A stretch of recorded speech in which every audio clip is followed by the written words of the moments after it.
Trick number 38, number of spectral lines observed.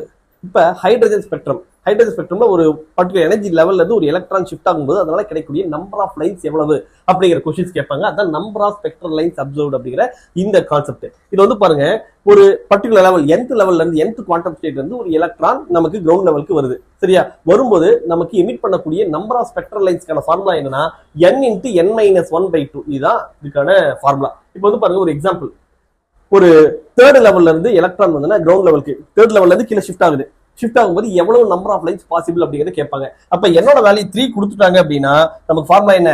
3 × 3 - 1 / 2. அப்ப என்ன சொல்லலாம்? 3 × 2 / 2னா நமக்கு 3 லைன்ஸ் தான் இதுல பாசிபிள்.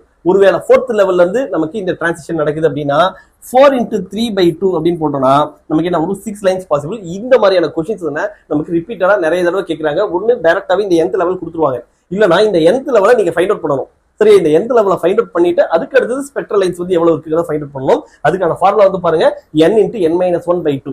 இந்த பேஸ்ல, இந்த கான்செப்ட் பேஸ்ல உங்களுக்கு क्वेश्चन பிராக்டிஸ் வேணும்னா என்ன பண்றீங்கன்னா T38 அப்படிங்கிற கோட் போட்டு உங்களோட நேம் அண்ட் டிஸ்ட்ரிக்ட 9750771755 அப்படிங்கிற இந்த நம்பருக்கு டெக்ஸ்ட் பண்ணீங்கன்னா உங்களுக்கான பிராக்டிஸ் क्वेश्चंस கிடைக்கும்.